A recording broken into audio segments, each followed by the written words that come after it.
Come for the diving, stay for the motorcycling. That's the official slogan of the Cayman Islands, or at least if Keith Keller had his way, that's probably what he'd change it to. You see, Keith's been a lifelong motorcyclist, but when he ventured down to the British overseas territory for the scuba diving, he actually ended up staying. Now, he owns Cayman Custom Cycles, the only custom Harley-Davidson shop in town, and he's a big advocate for the local motorcycling community as the founder of the Cayman Islands Motorcycling Association. Just don't call it a club. In addition to doing custom work, Keith also invites tourists to throw a leg over his bikes themselves as he leads them on tours all over Grand Cayman with Cayman Islands Motorcycle Tours. And even if the biggest of the 3 Cayman Islands is only 75 square miles, Keith can take you on a 90-mile trip around the whole thing. And you really can't find much to complain about when you're cruising down the road in the tropics right next to the beach. At least I can't think of a better-sounding vacation. This is Keith Keller. I'm your host, Mark Long, and you're listening to Driven to Ride. All right, Keith Keller, you are on Driven to Ride. How are you, sir? I'm good, man. How about yourself? Doing well. Thanks for being here with us. Appreciate it. Thanks for having me. Taking some time away from the making some customs down in the Cayman Islands, so we appreciate it. So let's just start from the beginning. What would most people know you for, in your own words? What is maybe your claim to fame? I guess it would have to be motorcycles and Harley-Davidsons here on the island. Okay, and when you say the island, what island are we referring to? The Grand Cayman Islands. Okay, and can you describe where Grand Cayman is kind of in relation to the U.S.? We're south of Florida and just past Cuba. So there's Florida, Cuba, and then Grand Cayman. Okay.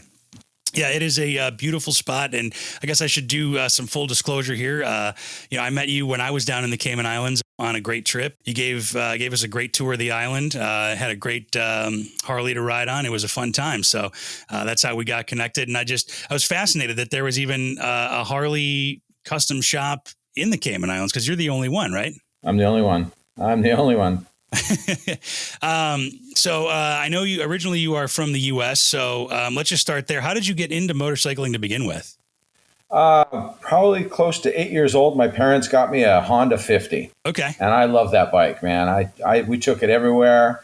We used to go from California to Utah a lot, and that bike always traveled with us. Really? Yeah.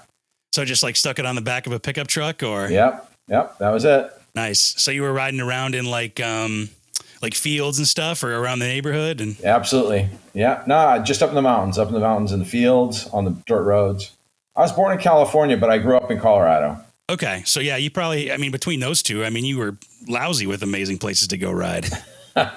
Absolutely. Did your dad or parents family ride? Is that kind of how that started? No, Really? My parents didn't ride. It wasn't until, I'm going to say just after high school, or mid high school is when my dad started riding. When I was riding, I was already riding. So he got a bike and started riding. Okay. And it just went from there. That's it. Man, that's cool. So when you got on the bike and you started riding, you threw a leg over it, did you kind of know you were hooked from the start, or? Oh yeah. That was the end of that. Really? I couldn't get off the bike. And it was funny because this bike was the vein of my family. Really? Because I wouldn't let my sister ride it. When people came over, my dad would be like, yeah, let them ride the bike. I'm like, no, not going to happen. I was feisty when I was younger. Sure. Well, and that, I think being protective of a motorcycle is a good thing sometimes. So yeah, it is. And it's kind of interesting because you've pulled a 180 and you let people just ride your custom motorcycles all over Grand Cayman. So That's true. When did you had a mini bike and you graduated right to a Harley, or was there some kind of in betweens there? No, there was. I've got from the Honda 50 to a Kawasaki Vulcan, and then to the Harley. Okay, what was your first Harley? It was a Fat Boy. Okay, and what was it about Harleys that kind of captured your attention? It's just the sound. It's the whole. I don't know. The mystique of a Harley. It's just cool. Yeah. So that was one of the things. Yeah, no arguments there. So, well, and again, we've kind of alluded to it a couple of times that you're big into the custom scene. How'd you get into the custom scene? It's one of those things where you have a Harley and then other guys have Harleys and they all kind of look the same. So then it's like, you know what, we're going to change this, we're going to change this. And then everybody's like, hey, let's change this on mine. Let's change this. And it kind of just gets to a point where you personalize the bike to fit how you feel, I guess. Yeah. What you like. Yeah, makes perfect sense. But it's interesting because I think a lot of people maybe change out mirrors or hand grips or, throw some new wheels on it or whatever. But it seems like you do everything almost from the ground up, right? We do. I built 2 bikes now from the ground up. We buy the frames, we buy the motor, stuff like that. But I put together what I want, what tins I want, the color scheme, all that, and make it to where it's a fantastic looking bike. Yeah. Do you go in with the 2 times that you've done that, do you go in with an idea in your head or is it just kind of, do you wing it? No, I have an idea in my head, especially for the first one. Everybody's like, oh, you can't build a bike. You can't build. So the whole bike, I call it get the point, get the point. Yeah. I can do it because everything on my bike comes to the point where people don't even like to wash it because they get cut. So the bar ends come to everything's sharp kind of, right? Yeah. Everything comes to a point. Everything comes to a point. Hopefully they got it from there. Yeah, they did actually. Tell me about your second bike a little bit. Second bike I built, it was one of these things where I was building it to sell it, and then I just fell in love with it. So I keep it, and I use that one primarily as my ride for the tours. Okay. And how many bikes do you own now? Because you said you've built 2 from the ground up. I can't imagine that's the only 2. No. I have 9 bikes that I have for the tour, and I'm building 2 more Harleys, but they're going to be really custom because one is a Springer Softail frame with a Sportster engine in it, and the other one is a Sportster with a wide big back tire and a Springer front end. So I'm getting those ready to build now. They've been kind of on the back burner, but I'm hoping I'm going to get to them soon. Sure. Yeah. Well, you got no shortage of projects, which sounds pretty cool, man. Yeah, no, it's a good time. It just, when you start building, it's one of these things when you start on a project, you want to keep going on it, but the shop is so busy with other work that I have to put stuff aside for a while, and then it's kind of lazy getting back to it. But these 2 bikes I want to get done this year, at least one of them this year. Yeah, no, that sounds like a couple of great additions. One of the things that I noticed is that each bike you own is, significantly different. I mean, obviously, I think most, if not all of them, are Harley-Davidsons, but they each really have their own personality. They do. That was one of the things is that I wanted all the bikes, even though the majority of them are Softails, I wanted them all to have a different feel to them, right? So I got some that, for taller people, I'll put on because the handlebars come forward. The forward controls are a little bit out there. Then I don't have anything with mid controls, but I have the ones that are, the handlebars come back. So it's just a different seating position for the size of the people that are going to be riding it. So I try and make a bunch of different bikes that can move to fit different people. Since I don't know them till they come to my shop, I have no clue. So it's like, okay, you can fit on this one. This will work. Yeah, no, that's smart because then, you can kind of make the ride to the person. But I imagine you probably can enjoy all of them as well. So. Oh, I do. Absolutely. I get on them and it's like, oh, this one rides really nice. I like this bike. Then I get on, oh, this one's even better. Yeah. Tough problem to have. You got to pick which bike to go. Exactly. Choose to go to work in the morning. But, let's go back a little bit again. What kind of brought you down to the Cayman Islands? Scuba diving.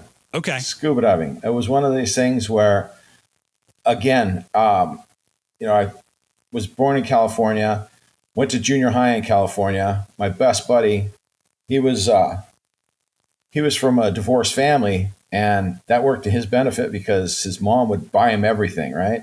And one day we were just sitting on Malibu Beach, and these 2 guys came out of the water in scuba gear, and I'm like, dude, I want to do that. All right. And his mom signed us up for some tri diving. And we went there and we did that. And they said that she couldn't sign up for the course for me, that I have to get my parents. And I took the stuff back and I was so excited. I'm like, Mom, Dad, this is what I want to do. Not a chance. You will never, ever be scuba diving. Really? I'm like, wow. Right? And I didn't. But it was funny because I grew up that way. It's everything that he wanted, I wanted, but I always get something different. Like he wanted to learn to play the guitar, right? So his mom bought him a nice amp, the foot pedals, a nice guitar, all that. And I'm like, Mom, Dad, I want to learn to play the guitar, right? And I walked into the house, and there's this dude with a box. And I'm like, what is this? And he's like, oh, I'm your music teacher. And you open that box, and there was a, what the hell is it called? Like an acoustic guitar? Or? No. The box that you go, Oh, like a steel guitar or something? No, it wasn't a guitar. Accordion. Accordion, that was it. Oh, my God. I'm like, no, I don't think so. Wow. I'm not learning how to play the accordion. So anyways, that was it. And then when I got older and we moved to Colorado, I left the house pretty young. And the guy a few towns over, he was doing scuba lessons. Okay. And I signed myself up, and I dove with him for a while. And then I went out to California again to the college they had because I really wanted to get a career in diving, and signed up with a company here in Grand Cayman and came on down. And I was with them for 6 years. And then I started my own company. I had that for 12 years. Wow. Then I went back into the bike stuff full time. Okay. So had you been riding that entire time, or did you kind of, walk away from it? So I got here in 1988. And there was a moratorium where you couldn't get anything over 125cc. Then in 92, a bunch of us got together and went to government and said, listen, this is ridiculous. Let's bring some big bikes back, And it took about 6 months, but they finally got it legal to bring big bikes back. So we got that done. Had quite a few problems with that, not with the Harley people, but with the sport bike people, because they didn't really have anything set up for these big bikes. In the first year, we had, I think it was 8 people that died on bikes. Jeez. And they wanted to shut it right down. And it was like, no, listen, you just got to come up with some sort of a program. So they did the British way, where you have to get a 125 and ride that for 2 years before you can move up to a bigger bike. And it was just a lot of people riding around with no license, no insurance. And that's how Simmer was built. Kind of found it from that. So you've kind of been involved in the Cayman motorcycle scene since you got down there. I have. It's one of those things where, I'm trying to get the community all together, but it's hard. Yeah, it really is hard. Some people ride to work, so they don't want to ride on the weekends or with a group. There's some groups that, we only want to ride with sport bikes. We only want to ride with this bike, this nationality, so it's very cliquey as far as that goes. But, we get together and we do stuff for the island as far as charity work. So we do we do Toys for Tots every year.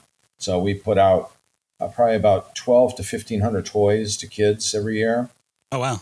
And then we do Wheels for Meals, which we start out with the Meals on Wheels program, but then we noticed that it's not diverse. They wanted to nitpick the stuff that we got, where we're asking the community to donate. So it's like, we'd put a list, but they're going to give us whatever they want. So we started doing the food bank, and the food bank works really, really well because now you've got all kinds of age groups, families, stuff like that. So we've been doing that with them for a few years now. So it's worked out really nice. Cool. Yeah. Tell me first what SIMRA stands for, and then kind of how you got involved with it. And it sounds like you kind of almost were a founding member. I was the founding father. It's the Cayman Island Motorcycle Riders Association. The problem is that, they look at bikes differently here. They think that everybody that rides a bike is a gangster. Right? It's just, so there was no way of calling it a club and getting away with that, because it would just be so much problems. The connotation of a motorcycle club was, yeah. So I decided, you know what? I'm going to start the Cayman Island Motorcycle Riders Association. So it's an association of riders, and we do things for the community, and we do things for the island itself. And at the same time, trying to build a community of riders. I've been to the police. I sit down and talk with the police, the National Road Authority, all these people that trying to make things better for the biking community as much as I can. Mm-hmm. Yeah, because let's kind of set the scene a little bit. I mean, the Cayman Islands and the Cayman Islands as a country is not very big. It's only 85,000 people. Yeah, probably about that. Yeah. And I mean, so on your tour, and we'll talk about more about the tour in a minute, but we did, I think, about 85 miles and we saw the whole island. So it's not a large geographic place to ride. No, it's not. It's not big at all. But I mean, you put close to 90 miles on the tour, right? Mm-hmm. But you see the whole island. Yeah, yeah. But there's really not, like you said, these big sport bikes or whatever. You're not really a ton of spots to really wind those out and stretch their legs or whatever. So, it's probably more dangerous, I would say, there on a big sport bike than back in the U.S. That's true. There's, like when we went out on the East End, there's a long stretch of road, and they like to go out there and play. But the rest of the time, it's all kind of slow cruising.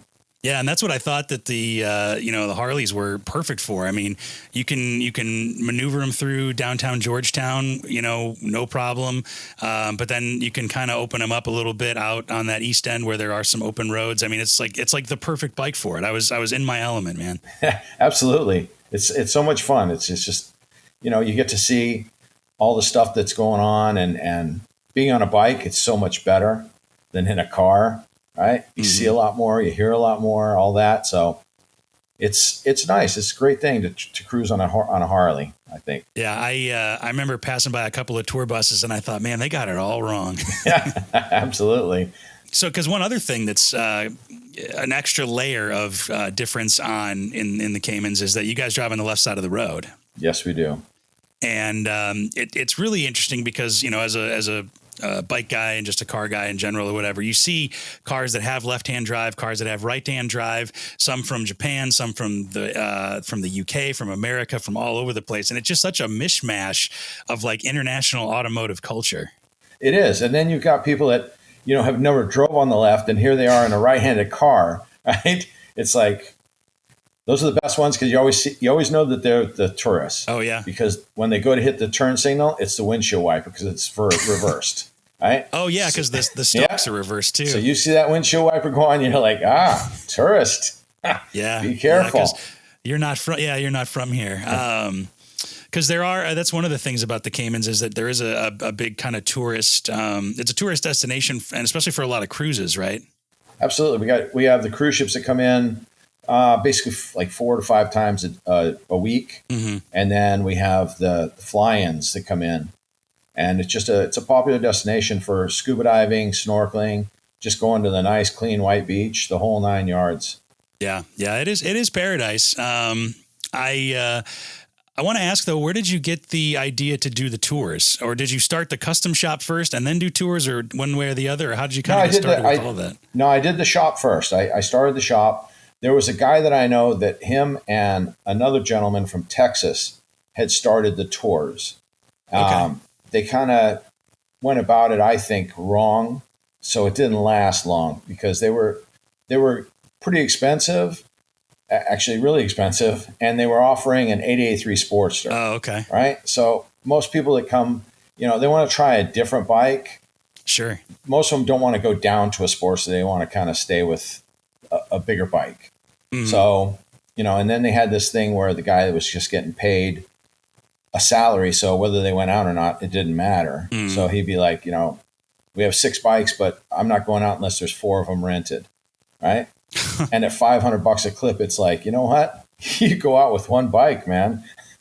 Somebody wants to ride, you go ride. Yeah, you make money however you can. So they ended up closing down, and then all of a sudden, people started coming to the shop or calling the shop saying, "Hey, are you the guys that do the tours?" And I'm like, "No, we're not." And at the same time, I had some of the guys that originally were riding with that were getting out of riding for one reason or another, kids, whatever. Mm-hmm. And they're like, "Keith, you want anybody to be interested in our bikes?" And I'm thinking, yeah, you know what?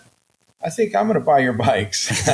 And I bought the bikes and I fixed them up and I started the tour, and it's been really well. Yeah, no, it's how did you kind of, what's the word? Like plan out the route? Like, is that just kind of, they just naturally follow the whole island, or is that just the road you like to ride? Or I planned it out so that we could see the majority of the stuff to see here, right? Like hell, everybody wants to go to hell. Then out of East End, there's a couple of spots, and then there's Rome Point. So the way that I planned it was just the regular road, But then I found, stopping in Northside for lunch. The food there is really good. It's a good atmosphere. So we stop there and have lunch, and then we run out to Rome Point. And that way, when we're headed back on the east end, we're on the water side, right? So that you can see the ocean the whole time we're riding back. Yeah, no, it was because it felt like it's really thought out. Like you've got your route, you've got the good roads. Riding on the left side of the road wasn't as hard as I thought it was. I think I only screwed it up mentally once when we were taking a right turn. But other than that, it was fine. And then, but yeah, riding on the left side and being able to be on the water, that was great. So, yeah, it's good. It's the thing is that like the tours, because you're following, you really can't mess up, right? That's one of the right. That's one of the things I tell people. They're like, oh, I've been riding forever. Well, that's fine, but you don't know where you're going. You're driving on the left, right? Yeah. And the other thing is that the insurance is the big issue in the Caymans. Is I can't do anything with insurance as far as just letting the bike go, right? So you're kind of self-insured either way, but you're really self-insured if I was to let you take the bike. And I like people. I like talking to them. And if I let you take the bike and some drunk comes out of a bar and wants a picture on a Harley and it falls over, and you're calling me the next morning and saying, hey, the Harley just fell over. It's all messed up. Well, sorry, you're gonna have to pay for that. We're no longer friends, and I don't want that. I just want to be able to do the tour and just hang out. Yeah, because that's a good point to bring up is that you lead the tour. So everybody, you set the pace, you decide kind of when it's time to go, when it's time to stop, all that kind of stuff. So yeah, you don't have to worry about the speed. You don't have to worry about anything other than just following along and checking out the island. That's what the whole thing is about. Yeah. What's kind of maybe the best compliment you've got from somebody that you've taken on a tour? Everybody seems to enjoy the tour. Everybody seems to like it.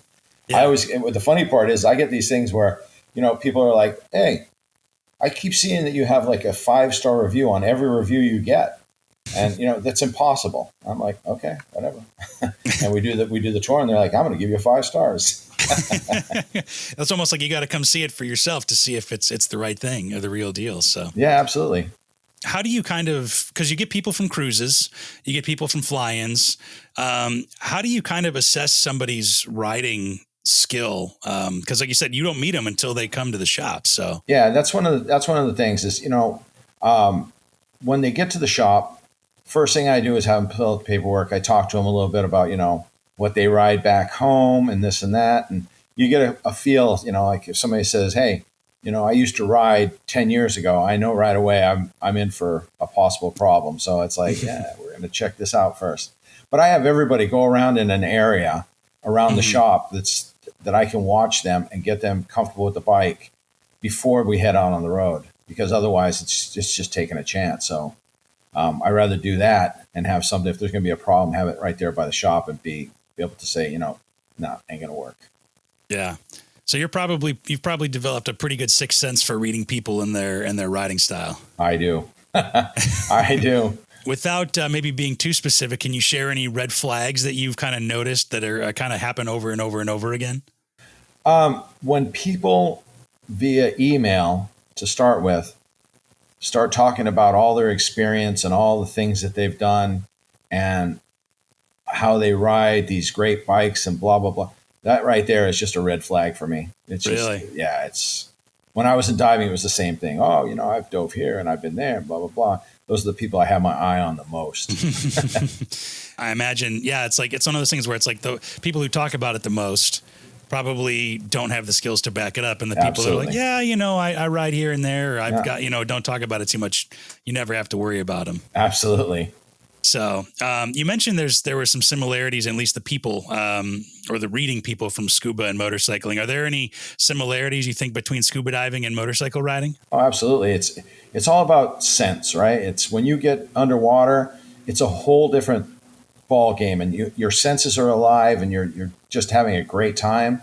And same thing on a motorcycle. When you get on a motorcycle, your senses are all opened up. You're looking, you're smelling, you're seeing.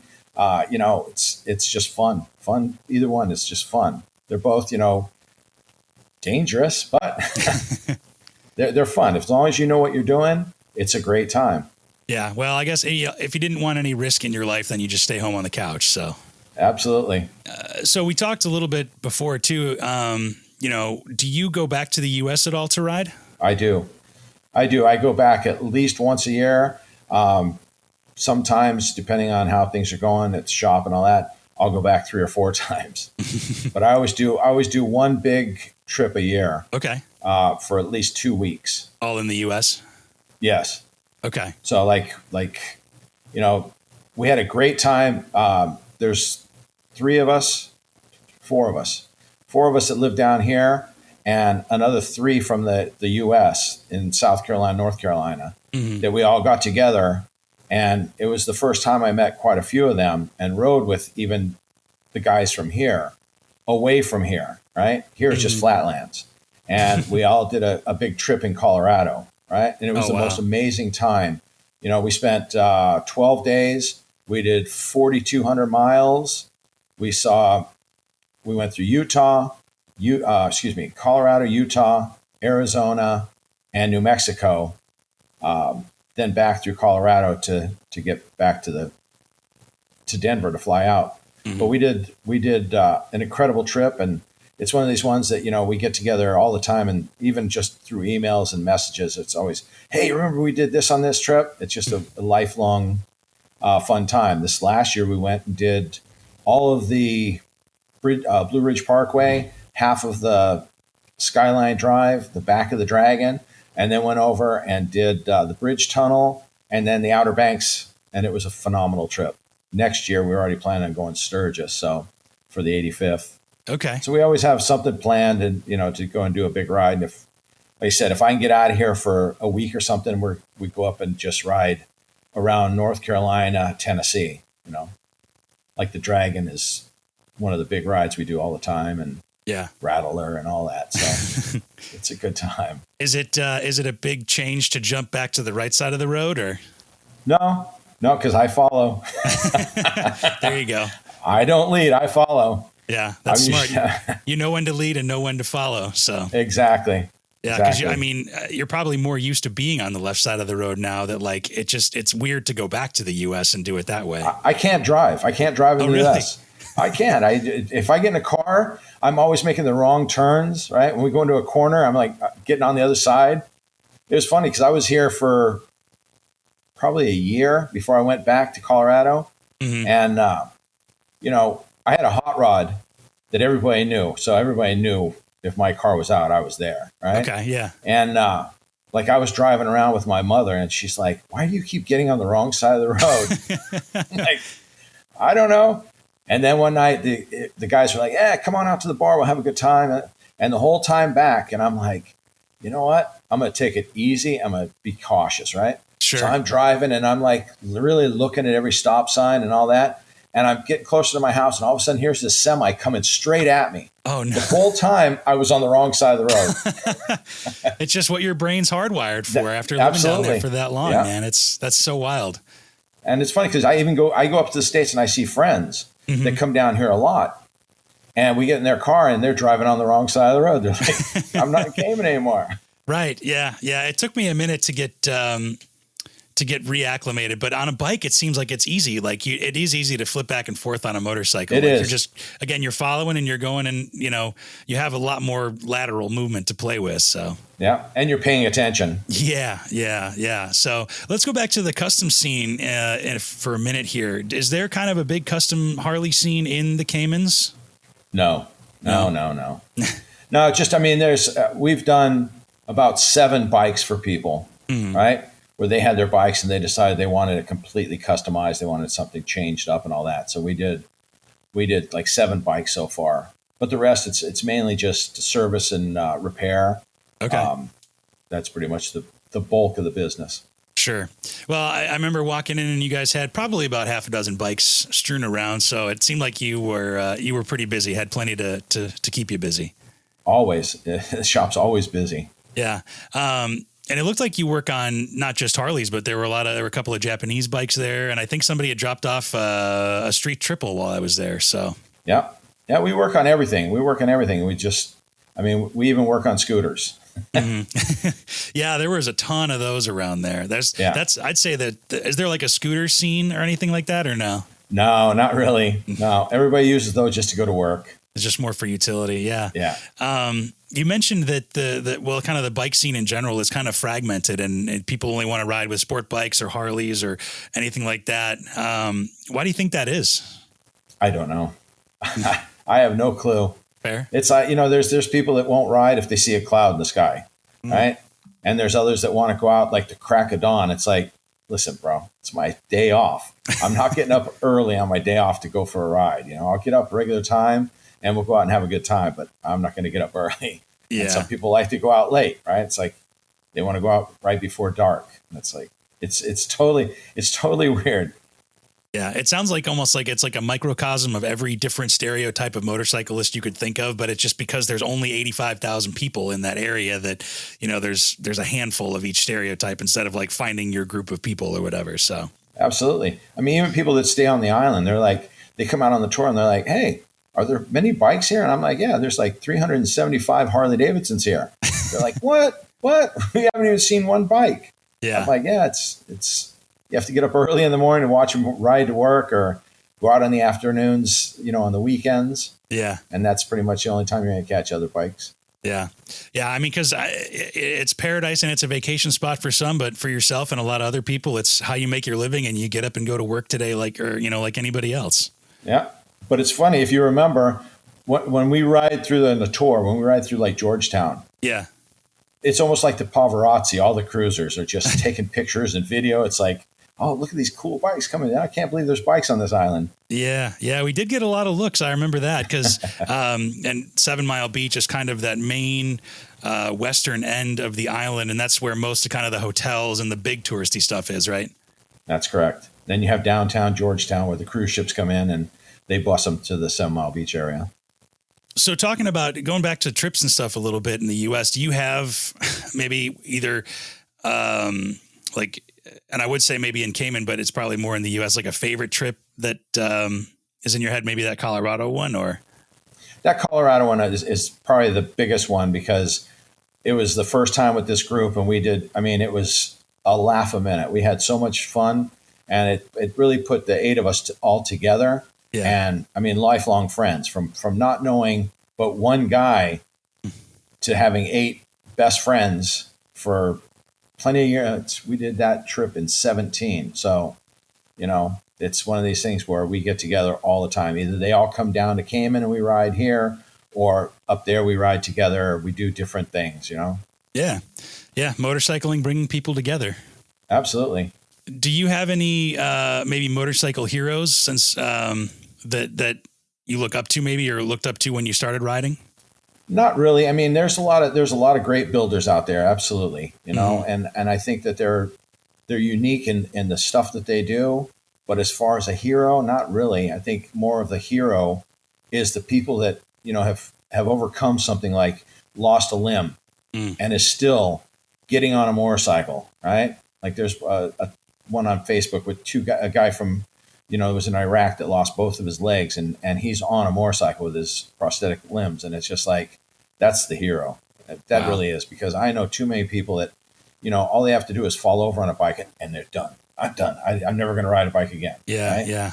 That's the thing. It's a passion that's either in your blood or it's not. And you may think it is until you have an accident or something squirrely happens, a wobble, anything like that. And then all of a sudden it's like, what? I don't want to do this anymore. Sure. I'm gonna pack up my toys and go home.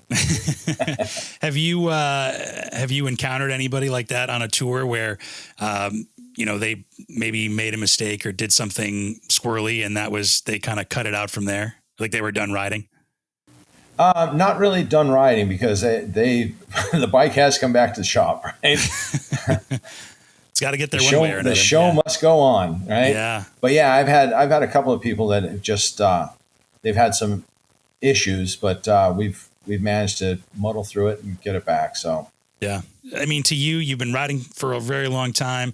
You've been doing the custom thing and all that. What makes motorcycling just in general special to you? What makes you have done it for this long? It's just a feeling I get when I get on the bike. All my senses are all enhanced. It's just like, it's almost like doing a drug, to be honest with you, without any side effects. Right? It's just like you get on there, and especially if you're you're somewhat of a good rider and you understand how to do everything on a bike and you're safe, it's the greatest experience in the world. You get out there and, the tours is the fun thing, right? It's the tour. I do the same route every single time I go out. Yeah. But every single time I go out, I see something, whether it be a tourist that does something crazy, or I've stopped in the middle of the road and broken up dog fights. Oh, wow. It's just all these things that come out when you're riding that you actually see, where you'd be in a car and you wouldn't even pay attention to it, right? Yeah.